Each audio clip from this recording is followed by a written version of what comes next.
ready? You got me running. Shake it, shake it. I am Meredith Hirsh, joined by Mike Chavez, and this is Working Healthcare. Today, we're breaking down the policies shaping medicine and aiming not to put you to sleep doing it. Now, full disclosure, I've been a political nerd since I was 18 years old. I hosted my first presidential election party when Clinton ran against the original George Bush. And I've been knee-deep in the political weeds ever since. I even interned on Capitol Hill when I was 21. So yes, I could spend the next hour quoting obscure legislative rules, but that's why we have Mike here. He's still learning the ropes in the policy world, and he's here to keep me honest, cut through the jargon, and make sure this podcast doesn't run into a live reading of the congressional record. Today's episode is packed, and not just for those practicing in Florida. We're using the 2025 Florida legislative session, which officially ended on May 2nd, but was extended to June 6th to finalize the state budget as a lens to explore how real change happens at the state level. Whether you're in Tallahassee, Texas, or Tacoma, understanding the mechanics of state policymaking is key, because what starts in one state often becomes the blueprint for others. That's right. Every year, Florida's lawmakers race through a 2-month sprint to pass legislation that can directly affect your license, your income, your liability, and your ability to treat patients. And this year, it was a mixed bag for the House of Medicine. Some wins, some setbacks, and some high-stakes battles still ahead, especially around Medicaid. With $880 billion in proposed federal Medicaid cuts looming, Florida could lose $4 billion in funding over the next 10 years. That's not theoretical. That's real money that could mean fewer services, fewer jobs, and longer wait times for patients. Today, we're talking to Jeff Scott, head legal counsel for the Florida Medical Association, a veteran of the legislative trenches who's spent decades navigating healthcare policy. He's here to break down what passed, what stalled, and what's on the horizon for Florida physicians. But this conversation goes beyond Florida. It's a chance to unpack how state-level healthcare policy takes shape, the wins, the roadblocks, and the behind-the-scenes process that impacts physicians everywhere.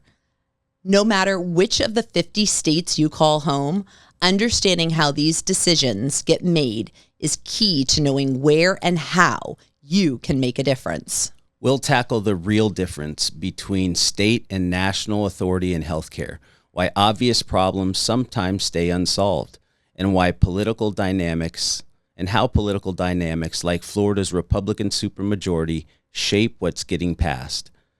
Did you know that 29 U.S. states currently have legislative supermajorities? And that includes 19 Republican-controlled states and 10 Democratic ones. And we'll dig into Medicaid, why it's at the center of both national and state debates, and what every physician should know about how funding shifts could reshape care delivery. So whether you're running a solo practice, working in an academic setting, or advocating for your specialty, this conversation matters. So Jeff Scott, welcome to Working Healthcare. Thanks, Meredith. Damn glad to be here, but I can't guarantee that I won't put your viewers to sleep with my nerdy lawyer stuff. I know, you're like the funny lawyer, and I said that earlier to you. It's like an oxymoron, funny lawyer. Most lawyers put them to sleep, but you don't.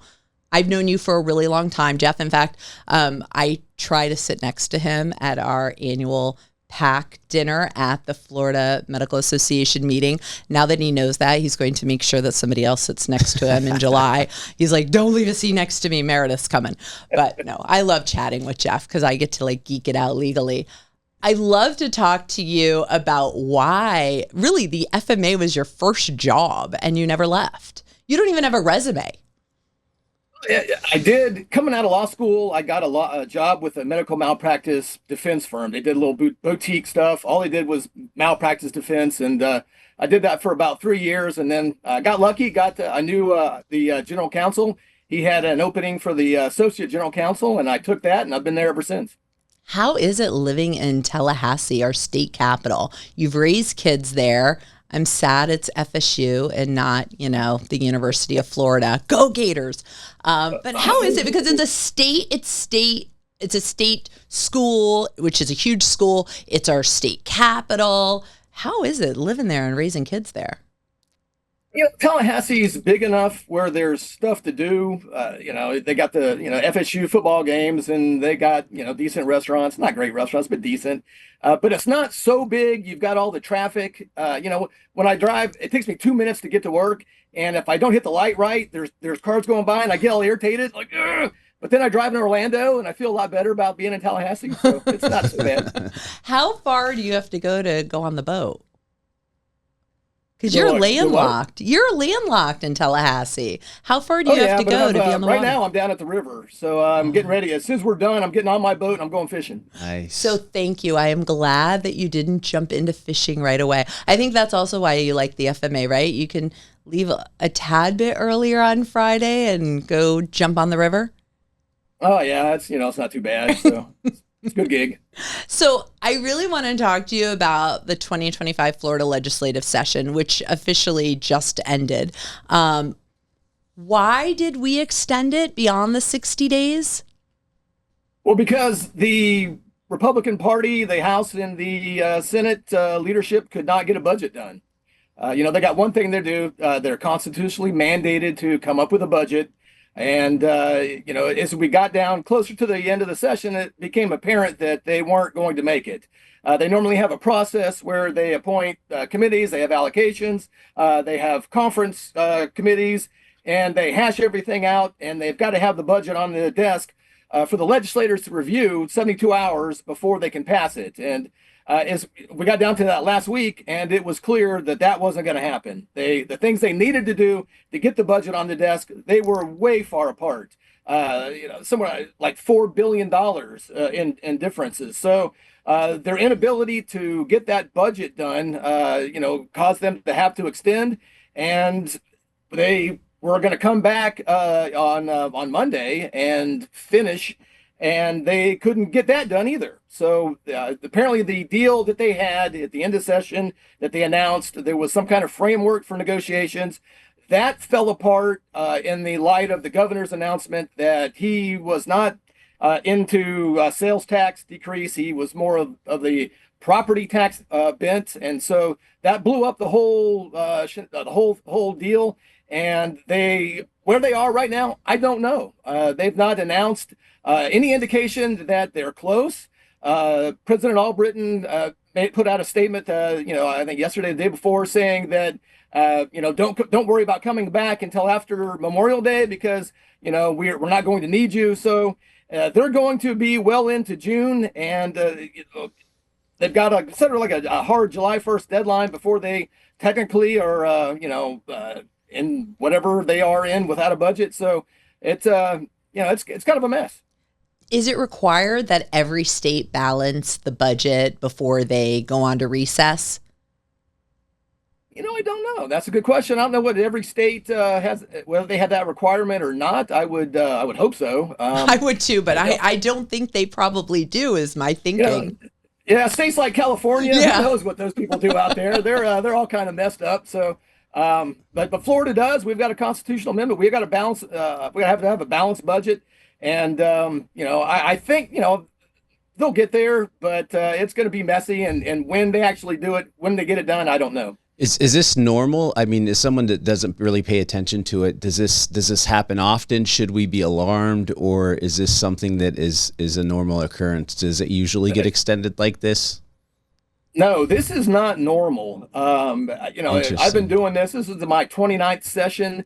And I don't remember one like this. Now, there's been instances where they didn't make it to the last day and they had to extend, and they extended for like a couple days, maybe into Saturday, or they came back Monday, because they couldn't get it on the desk in the 72-hour window. So they had to go an extra day or two. But I've never seen anything where they had to actually come back later in than the next month and finish. And when they said they're going to come back, they couldn't even get that done. So this is very unusual, and it's not something that I've seen before. So I'm trying to process this, and I hear some some inner talkings. So I won't shout out specific names of people, but I think it's really interesting you talk about the sales tax, right? We were talking about eliminating that versus the property tax, and it was DeSantis who stepped in and he's like, no, I'm not interested in that. So go DeSantis, because I align with him on that. So we're a super majority. Why are we so fragmented right now? Well, it's interesting. It's leadership personalities. We have seen this before. The Republicans have been in charge of both the Senate and the House and the governorship since I've been doing this. And we've had instances where the personalities between the House and Senate were such where, one was trying to get over on the other. And even though they're in the same party and you would think that they would use a supermajority to their advantage, there's enough of a, clash between, what the House wants to do and their style and the way they negotiate versus what the Senate wants to accomplish and the way they negotiate. And, for whatever reasons, and you throw in this year, the mix and the dynamic between the governor and the speaker, and it's added a new dimension to the negotiations. And if you look at the first 4 or 5 years of the Governor DeSantis' term, he basically got what he wanted. Mm-hmm. The legislature did. They passed his agenda. They didn't push back hard on anything. This year was way unprecedented. They started off talking about veto overrides. I can't ever remember a Republican governor being overridden by the legislature. So that's, I think that whole conversation, the veto override set the tone, between, so it set up a clash between the governor and the speaker, and it's lasted all session, and it's lasted now. And they're not saying particularly nice things about each other, and that's never good for negotiations. But it's not normal. It's not it's not something that happens hardly at all. So it's been very much a different session this year. Can I ask a question, because we're talking about inner workings? I know the speaker, and we actually supported the speaker at the Florida Society of Rheumatology meeting a couple of years ago, because we really know who the speaker is going to be, because we are a supermajority every 2 years. Because don't they hold the post for 2 years? Am I correct? Yes. Okay, so this person who is our Danny Perez, who's our speaker, came in with a certain platform. And it seems like that platform has shifted and not as aligned to physicians as we had once thought that he would be. Why do you see this often? Because you've been dealing with the Florida political arena far longer than I have. Do you see it often where somebody comes into office, or as a speaker or as a governor or any other power of authority, with an agenda and then pivots and changes what they've shared their agenda to be? Yeah, it's not totally unusual. I have seen several instances where you think the legislature, they give you every indication that they're going to be with you on various issues. And when it gets right down to it, they're not. And, they're with you until they're not. That's, a common refrain. And, we supported the speaker at the FMA, mm-hmm. Very heavily. We wanted one of the first organizations to get behind him in his initial election, and, consider him, a friend of medicine. But, some of the things that came out of the House this year were, what we think are a bit unfortunate, and they're not. It's not the kind of session that we expected. So that's what I want to go into. Before we talk about our wins, I'd like to, since we're on this path, let's talk about those unfortunate items that passed for the House of Medicine. Well, the good thing is, there wasn't a whole lot that actually did pass. Yes. There was, not a lot made it across the finish line. Yeah. That's a good thing. But, the one thing that did is something that we've been fighting at the FMA for 35 years. I've I've been involved in it my entire 29 years, and that's the wrongful death bill. It's a bill it used to be filed by Democrats. It's a trial bar friendly bill that would get rid of a exemption in the Wrongful Death Act that applies to medical malpractice actions and the availability of non-economic damages. And we fought for this change because we know that it's going to increase the number of malpractice cases. It's going to lead to an increase in malpractice premiums for physicians. And it's going to demonstrate that Florida is not a friendly state for physicians. If you're looking, during your residency in another state, and you're looking at where you're going to go set up a practice, and you look at Florida and you see that we already have the highest malpractice insurance premiums in the nation. We don't have a cap on non-economic damages. And you're looking at what you're going to pay. For example, if you're an OBGYN and you go to California, a state that does have a cap, you're looking at paying $50,000 for your malpractice bill. In Florida, you're going to pay, in Dade County, you're going to pay over $240,000. And so that's a significant difference. And folks that are looking to come here are going to see that. And it's going to make recruiting physicians difficult. And so we've always been against this bill. And but yet a couple of years ago, we saw it switch from a Democrat bill to a Republican-sponsored bill. And it actually passed the House, I think, 2-3 sessions ago. And we were able to kill it on the Senate side. But unfortunately, this year, it passed both chambers. It has not yet been transmitted to the governor, but in a press conference I saw yesterday, the governor has indicated that he will veto that bill. Thank God. Yeah, thank God. I mean, with that in mind, that will obviously negatively impact the physician friendliness of Florida. I'm just curious, where does Florida rank in your mind as far as like physician friendliness? Because we work with practices all over the country, and that's a question that comes up quite a bit, especially talking to new fellows coming out of fellowship. Well, like I said, from a tort standpoint, we don't rank very high. Anytime that you have the highest malpractice premiums, in the country, that is not a friendly, welcoming environment. Furthermore, we don't have a ban on the corporate practice of medicine. So, we are trending towards physicians. We used to have well over 50% of physicians in Florida who were, self-employed or working in a physician-owned group practice.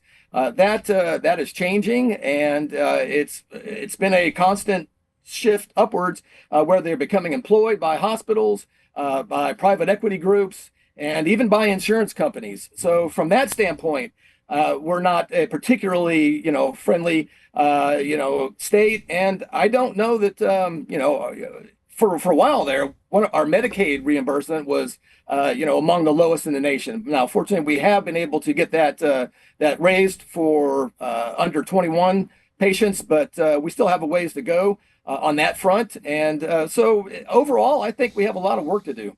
So with the ban on abortion after 6 weeks of pregnancy, how has that impacted our OBGYN ability to recruit and to fill those residency spots?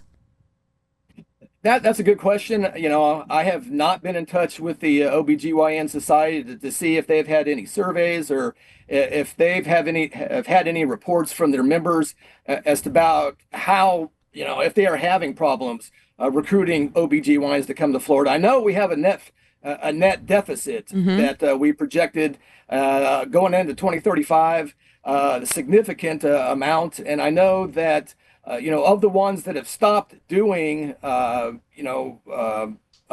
delivering babies, that a lot of them have cited the abortion ban and the overall liability climate for that reason. So we had a Living Healthy bill that passed Florida. I don't remember last session or the session prior? Last session. Okay. How has that impacted Florida's ability to recruit and increase the number of physicians that are coming into Florida? Do you see the deficit decreasing, or is it still expanding? I think it's a little too early to tell for sure, but the indications are that it's had a net positive impact. And if you remember, the Live Healthy provisions that were of benefit to physicians included the money for the FRAME program. This is a loan forgiveness plan for physicians who come in and practice in areas of that are underserved. And we also increase the amount of money that we give for the residency program. So the whole idea is, rather than, we've got a lot of medical students. We have built medical schools in Florida. We don't have any deficit there. But the problem is we've been exporting these students to other states to do the residency. And experience shows that where you do your residency, you're more likely to wind up, starting your practice. So by adding money for residency spots in Florida, the idea was that, we'll keep them here so that they can practice once they're done. And I think the early indications are that that is the case. And we hope to keep the money in the budget for these programs going forward. A lot of the people who are doing their fellowships, at least in the rheumatology world, seem to be on visa, some type of work visa. And in order to work off their quote work visa or be able to stay and have residency, claim residency in the US, they have to work in an underserved area. There's one rheumatologist in particular that I can think of who I would have loved to have hired, and she did her fellowship down in Miami, and she's going to a rural area in Georgia. So we're losing her. Do we have the ability to retain doctors who have visas and who need to serve in underserved areas in the state of Florida? Yeah, we have a program that allows physicians to get a certificate to practice in Florida in an area of critical need. And they have to meet certain requirements, including being employed, by a certain type of healthcare employer in an area that is underserved. And so that's one avenue that's available. And I think that there's some federal programs as well, that are associated with J-1 visas and other, federal type programs that they can avail themselves of. What else was a negative impact? Because I need to end with the positive. What else was a negative issue in the House of Medicine that passed? As far as what actually passed, the wrongful death bill was basically the only piece of bad legislation that we opposed. Every scope bill, and there were about 8 of them, the optometrists, the psychologists, the APRNs, CRNAs, psychiatric nurses, naturopaths, they all wanted to increase their scope of practice through the legislature without having to go to medical school, and they were all unsuccessful. So all those bills died. And there were some other bills that originated out of the House that were stupid, bad bills. Yeah. That fortunately they didn't pass either. But some of them, they were moving through the process, like spaghetti. So it was, there was a lot of work that we had to put in to stop them. But fortunately, the wrongful death was about the only bad bill that was actually able to get across the finish line. I know that you and Jared reached out to me, Jared Fowler, who works on some of these bills and revising them so they are friendlier to the House of Medicine. And one was actually about refunding patients. And Mike had brought up a really good question, and I talked too much, so I didn't even allow him to ask this, but I'm going to let him chime in after I ask the overview question of this Is there a time when all of these bills make it actually harder for us to practice medicine? Oh, yeah. If all the bills that had been introduced this session had passed, you definitely have a harder time practicing medicine. There is absolutely no doubt about that. And the refund of overpayments that you mentioned, that bill started out as a 15-day, if there was an overpayment, you had 15 days to pay it back.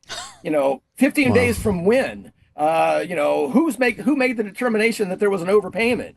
There's a whole bunch of issues with that bill. It was poorly drafted, and fortunately, we were able to go in and make changes so that it's 30 days at which you have to pay back, and the determination of an overpayment has to be made by the physician. Mm-hmm. So once the physician has determined that, oh, yes, I was overpaid, well, then you got 30 days to pay it back, which, it seems reasonable, especially given the timeframes that they initially had started with.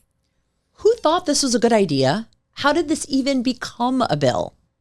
Well, this one became a bill because there was the Senate sponsor had been seeing her dentist for over a year, and was for whatever reason, some quirk of their insurance co-payment or whatever, but she was paying more than she should at each visit, and this overpayment accumulated for over a year, until it was almost a year and a half later she found out that she had made overpayments, and talked to the dentist, and the dentist said, "Oh, okay, yeah, sure. Well, I'll refund you," and that offended her greatly, and she was felt that, look, if there's been an overpayment, then you should have to make that payment back. So that was a bill born of personal experience, which there's not really a whole lot of those. Usually they're, bills are brought by lobbyists, and, there's some other group's idea, but this one was something that she was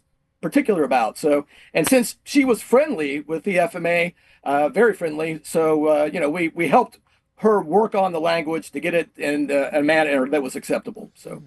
So on this podcast, we've been talking a lot about physician burnout, and it's been a common theme. So my question was, is this clearly the increased legislation and the more work put on the physician's offices as far as administrative burden is concerned is linked to physician burnout? Is this on the minds of legislatures, and what's the sentiment? Is it on the minds? Is it on the mouths, and hopefully in the conversations? Well, it definitely is on their minds because we keep pushing it. We had a bill again this session that would deal with prior authorizations, and set certain parameters for insurance companies and what they can require as far as prior auth. And we had a bill that would deal with credit card payments, these mandatory credit card fees that they want to pay you via this virtual credit card, and then charge you for the privilege of getting paid. It makes no sense. And we've had bills like this on that, and step therapy, and other red tape issues that insurance companies put physicians through.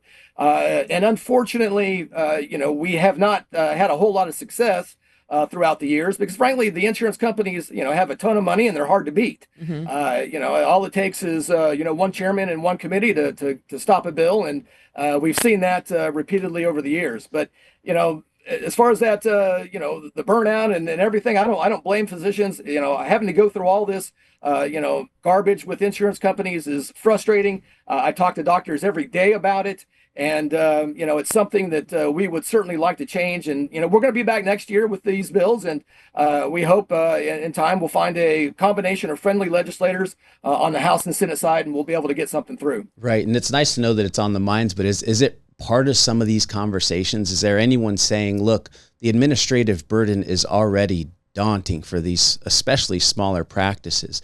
What we need to be doing is lessening some of this administrative burden. Is there anyone in the House saying that? Is it part of those conversations? Yeah, we have a few friends in the House that have brought these bills, and are talking behind the scenes about them. I think there's a whole lot going on the federal level. I know the AMA, right, with their prior auth program has been hard at work, and there's been bills introduced, and federal legislation is super tough to get through. But I know that there is an ongoing effort, and and so we've got friends in both sides, Senate and the House, that understand the problem. It's just getting leadership behind it, because without leadership support, your bills are going to go nowhere. Do you think it really is leadership, or as much as those people who are in the background working there day in and day out and don't have term limits? And I see you smiling, Jeff. Because I know what you're talking about. Oh, yeah, you do. Exactly what you're talking about. Yes. There is a there is a level of personnel, on the staff side that have been around forever, that know the issues, better than the legislators, because they're 8 years and gone. So and they have varying ideas of things, the way things should happen. And so, it's, if you can't get past them, often you don't get anywhere. So you're dead on. So maybe we one. need to spend more time hanging out with them instead of the legislators. And I'm thinking about it because when people come into my office, all right, they want to go straight to the doctor. And I look at them like, you nitwit. Like, what about me? Not even me. Like, some people dismiss me, and I'm thinking the only reason I'm even going to allow my doctors to buy that medicine is because I allow them to buy it. I'm going to put it on my, quote, in-house formulary. But which is not like I'm redirecting. I'm just saying, allow us to even have a contract to buy it. But then what about the team at my front desk, right? They're the ones who are the stop. They're the ones who answer the phones. They're the ones who are at the front desk. I'm like, you got to be nice to the people answering the phones. They're the gatekeepers. So maybe we're doing it all wrong. Maybe we need to go lobby to these people. Well, we have to talk to these people, we do.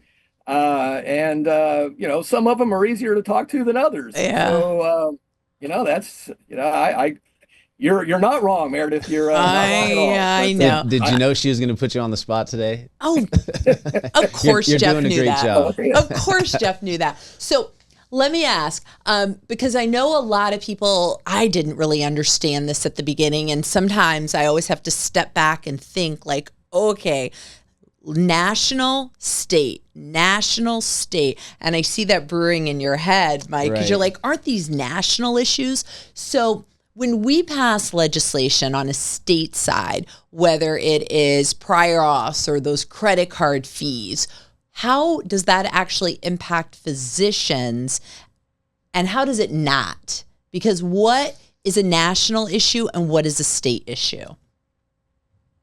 Well, we can regulate things on a state level that aren't preempted by the federal government. And, to your point, there's a perfect example. If we were to pass this prior auth bill, that would be effective for insurance companies and plans that are regulated by the state. But it wouldn't apply to the Medicare program. And we may be able to make it applicable. And we could make it applicable to the Medicaid program, but we would not be able to make it applicable to plans that are self-funded ERISA plans. Those ERISA is a federal program, and that there's preemption there. So state laws regulating insurance companies don't apply to them. So that's a perfect example. There's some things we can. There's some plans we can make these changes effective for, and then some that we just can't. And that is the same on the federal side. So you and I were trying to work with the Florida Pharmacy Association. And I said, oh my gosh, I have too many jobs right now. Like I can't tackle this. And you're probably like, I haven't heard from Meredith. Maybe that's a good thing. But it's any willing provider on a national level when it comes to filling medication for patients. So for our traditional Medicare patients, we're much more easily able to fill patients' medications with our in-house pharmacy. For patients that are regulated on the state level, like Florida Blue, we can't, because we don't truly have an any willing provider law that aligns the same as it does on the national level. We did, but it's new contracts. And I can be contracted on a national level with a PBM, but it's different if I'm not contracted on a state level. Is that making sense? Can you clarify that a little better than the way I did? Because I think I was a little mishmash there. I don't think so. Okay. Well, I was going to ask less eloquently, and that was, who's to blame for what?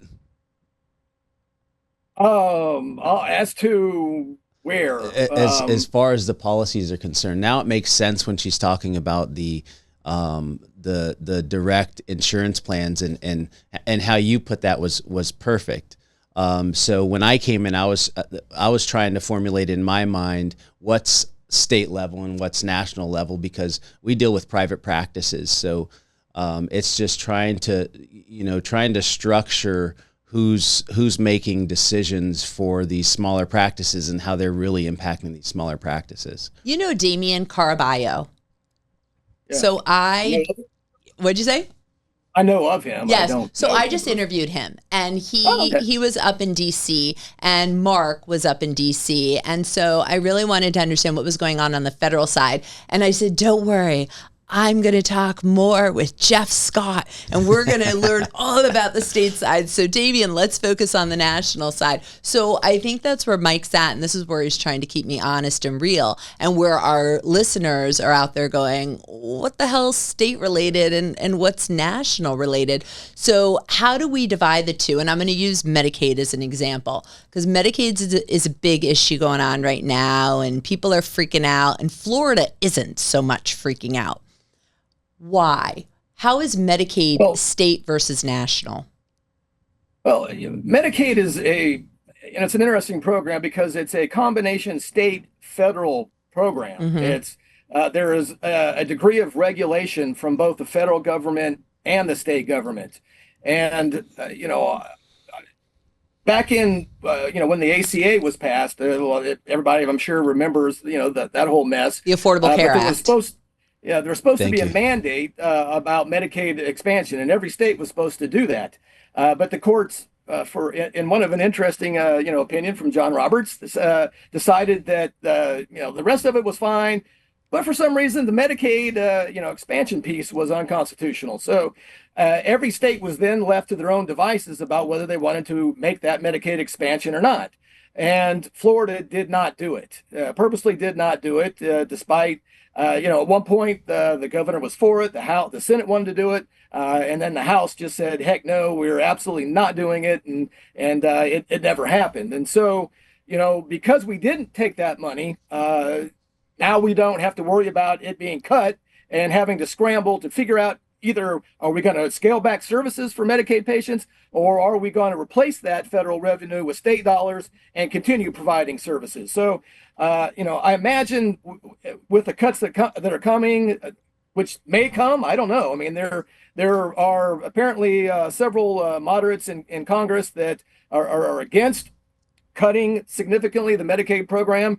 And I saw the bill, the markup today, apparently it failed on the House side. And so they're going to have to rescramble and recalculate. So what they eventually wind up passing, I don't know. It's kind of a mess up there. But, but Florida is in a little bit better spot than other states that took the Medicaid additional dollars for Medicaid expansion.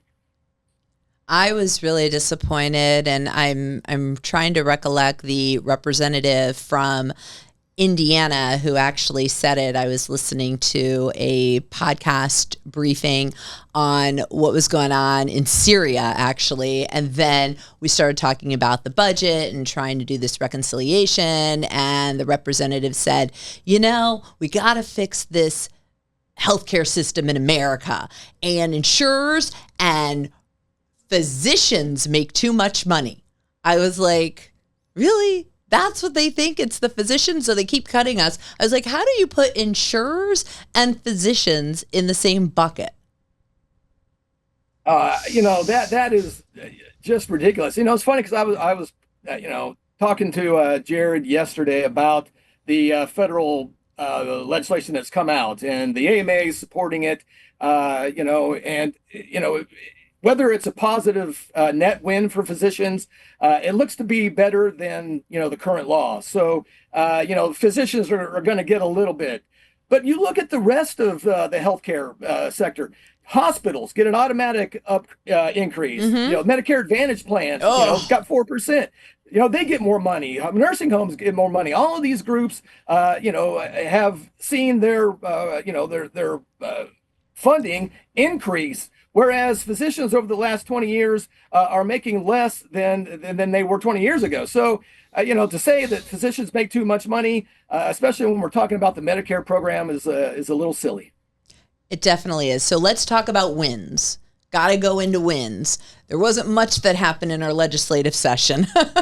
But if we can talk wins, what were they for the House of Medicine? Well, obviously the biggest win was the bills that we defeated. And, there were a number of just ridiculously stupid bills that would have negatively impacted the practice of medicine. One is as simple as electronic prescribing. And, you wouldn't think that would be a big issue. I mean, over 90% of prescriptions in Florida are issued electronically. It's not a problem. Mm-hmm. No one's calling for major changes, but yet there was a bill that would have prohibited physicians from issuing any paper scripts in any circumstance. Right now we've got, in the current law, we were able, a couple of years ago when the law changed, we were able to get a provision in that said that you could issue paper scripts if the doctor determined in their best interest that the patient would suffer harm if they couldn't fill it electronically. Or if you wanted to give the patient the opportunity to go shopping, price shopping, for the prescription, you could issue paper scripts.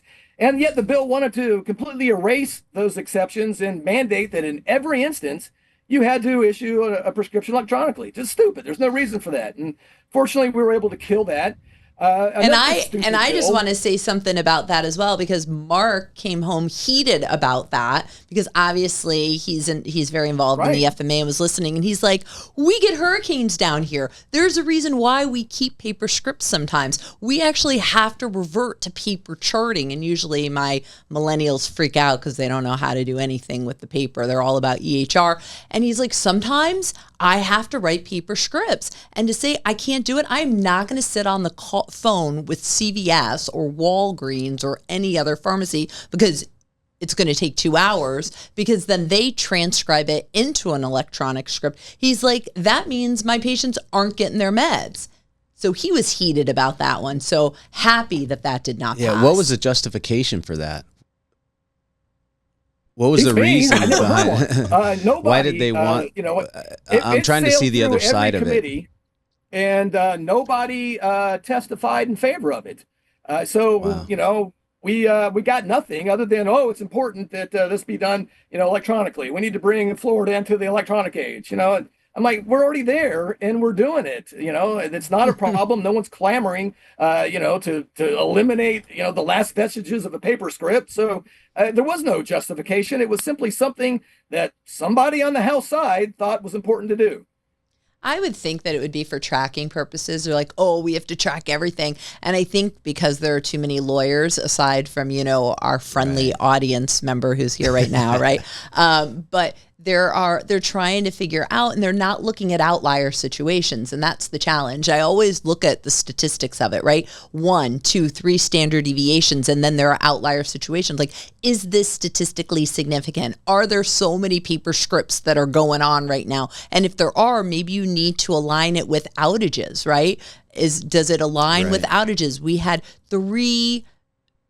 5 hurricanes hit the U.S. last year, right? And we also had a lot of tornadoes that hit us that weren't even really hitting us in Florida with the hurricanes. So we've got to be able to be nimble and figure this out. I mean, FEMA doesn't even have a plan this year. I was reading, I'm like, what is going on? I'm a little worried about June 1st. Me too. So what were some other wins?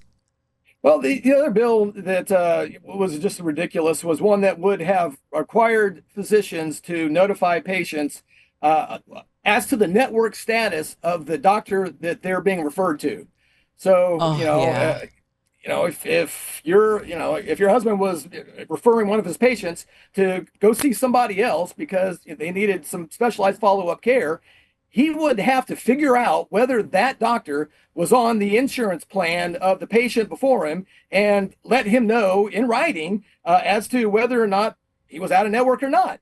Even though he may have patients that, span 200 different health plans.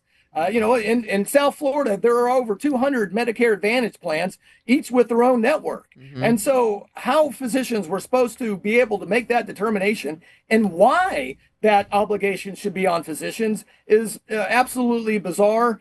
We were able to water that down significantly on the Senate side. And then ultimately it just died because it was stupid. Yeah, it was stupid. Mark also came home heated about that. So thanks a lot with that one, Jeff. He came home because he's like, I'll never refer another patient again. I'm going to be penalized if they're out of network. I literally will never refer another patient. And so what is happening with all of the passing of these laws, and what I'm trying to express to our listeners is, with all of these added laws, it's actually handcuffing doctors, and it's not allowing doctors to practice medicine and take care of patients. Yeah, absolutely. And, and there are more, there are other bills that, would have made things even more difficult.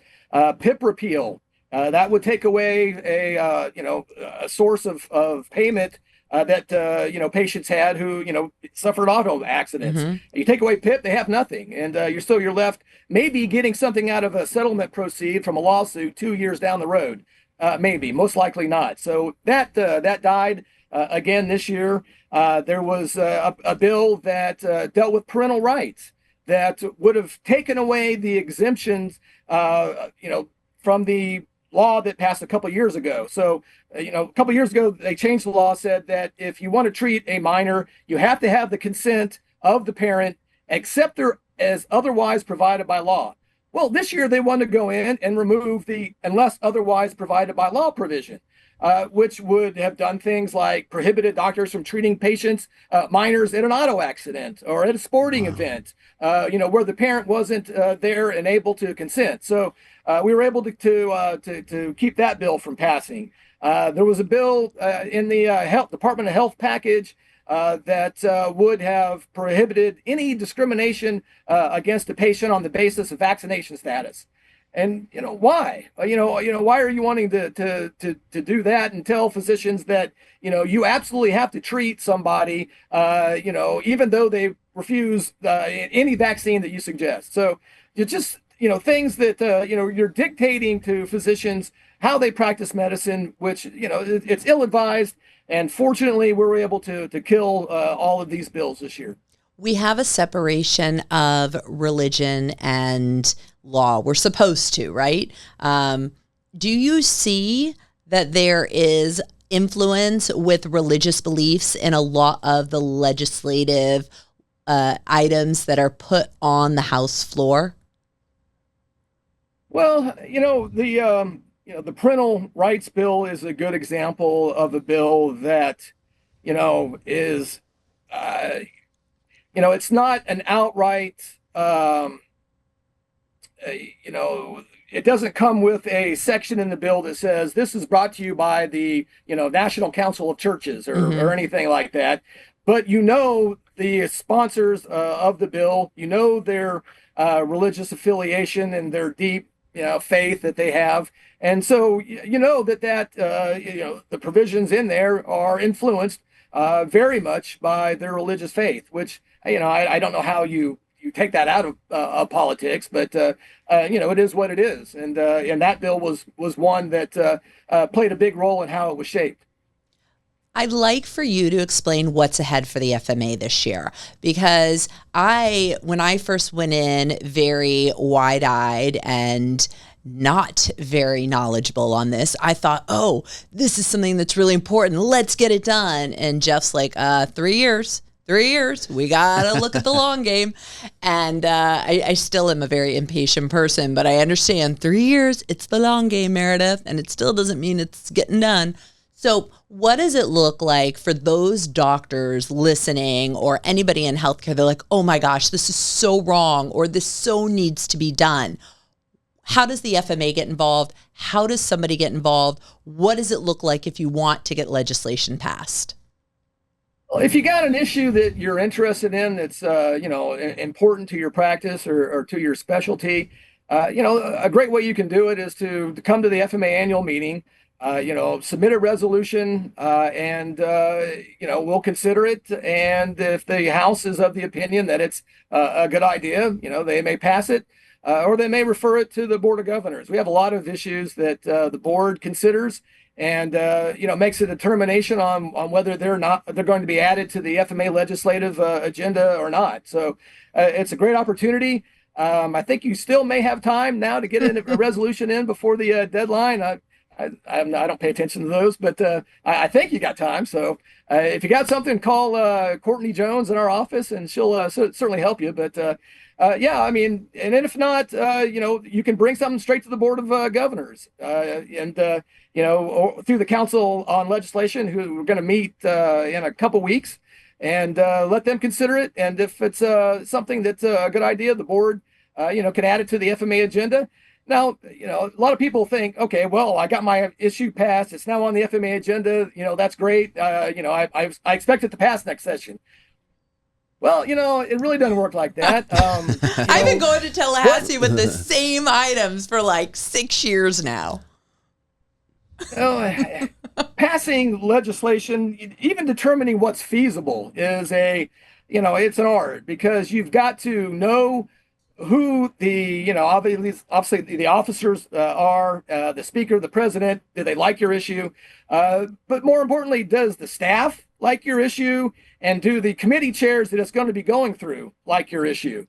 And if it's an issue that you're looking at and you see that the chairman of the Senate Banking and Insurance Committee hates your issue and is not going to pass it, well then, unless you can get the Senate president to override him, then there's no sense in even filing it, because it's going to get up to that committee. It's never going to get heard, and it's not going to happen. So you got to make that determination, and we look each session at who the players are and try to make a decision as to what issues are viable. What can we get through? What has a realistic chance? Because we don't want to go to a House member who have a limited number of bill slots and say, we'd like you to file this for us. And, the way it's not going to pass, but we'd like you to file it and waste a slot anyway. So, we take we do a lot of homework before the session starts as to which issues are viable and which ones we can get through. So that's, there's stuff on our agenda that it's been there 10 years, and I've seen that, wow, okay, this year we finally got an opportunity, and we put it forward and we've got it through. I've seen other things that get on the agenda, and that year is a good year, and it moves through. So it's all dependent on the issue and who's opposing it and who the leadership in the various chambers are. And I think it's really important for people to get involved in their county association too, because the county associations go up to their state association. So I know that my husband started getting very involved because he was involved with the Palm Beach County Medical Society. And so there are delegates from every county society that go to the state society, whatever state they're in. And that's a really important way to have their voice heard, because the delegates actually vote. And it's an amazing experience. And I was so in awe of the first time I got to see what happened. When you're talking about the Board of Governors, you're talking about it on the state level. When you're talking about the House, you're talking about it actually on our state level. And it's so professionally run, the FMA. And when Chris Clark was on the podcast on working healthcare, he was actually my third ever interview, Jeff, my third. You're after our 1 year episode. So this, woohoo, our third. So Chris was explaining to it, but I said, this is such a well-run organization. I don't know how it's run in other states, but man, they are so on it. And Jeff, you are responsible for that as well, because wow, it's impressive. Mike's going to get there. I told Mike, you have to go to the FMA. Yeah, and it's comforting to know that the access is there for people that want to make change. You talked about going to the FMA meeting and the access to the Board of Governors, that they can pose resolutions. So I learned something today, and it's comforting to know that people that, have issues and want to make change, that there are actually avenues and access for them to do that. And I don't think every state is as physician friendly as Florida is. No. I don't know. What are your thoughts on that? Yeah, I've seen, with the number of scope bills that have passed in a number of states, physicians have not been able to, kill those as easily as we have here. And I think that there's some states where, big insurance industries, companies, predominate, and, the hospitals run things. And we're not perfect here in Florida. There's a lot more we could do, and there's a lot more I'd like to do. And At this point, I got to put in a plug for the FMA PAC, because without them, we could do even less. I mean, they set the table. They get pro-medicine, pro-physician legislators elected, and having them there is, it's invaluable. I just want to say and put another plug in for the FMA PAC. The FMA PAC raises more money than the 49 other state PACs combined. Wow. Did you know that, Mike? I didn't. How impressive is that? That is impressive. And my husband's the vice president. So there you go. Kudos to Mark Hirsh. No, but yeah, no, he works it. Let me tell you, he was up in DC with who was he? The American College of Rheumatology, and there was a House member that he wasn't able to meet with for the last couple of years. But we go to all of these events, so he knew how to reach out, and he called our neighbor and said, "Hey, I need you to tell Jared Moskowitz that I am here." And he promised he would meet with me the next time I was in DC. So Jared did, and that was great. It's all who you know, right? Absolutely. That's why he lives in Tallahassee, because he gets to hang out at the Governor's Club and, get to know everybody. Come on. So one final question. If you could create one change within our American healthcare system, Jeff Scott, what would it be? I'd put physicians back in control, of their practice and of the practice of medicine. Right now, it's too much is dictated by insurance companies. Too much is dictated by hospitals. Too much is dictated by private equity who want to come in and, they don't have the patient's best interests at heart. They're looking to turn a profit, and they're telling physicians how to practice. Physicians don't have control. And if I could make one change, I would put physicians back in control of the practice of medicine. I love that. I love that. I think that's what everybody would say at the FMA. So you are so much fun, Jeff. Again, my funny attorney friend and my colleague and someone I love working with. So thank you for being on Working Healthcare. Absolutely. Thank you for having me. I appreciate it. And now you can go boating. I am. I'm gone. If you like this episode and want to learn more about the inner workings of our American healthcare system, follow Working Healthcare on your favorite podcast platform. New episodes are available every Tuesday. To watch short video clips of past and upcoming episodes, including today's episode with the amazing Jeff Scott, follow Working Healthcare on Instagram, Facebook, or YouTube. You can also reach out to us at meredithhirsh.com and let us know what you think. Ask us any question and recommend a guest. Tune in weekly with me, Meredith Hirsh, and Mike Chavez, as we explore the inner workings of healthcare. You ready? You got me running, got me running.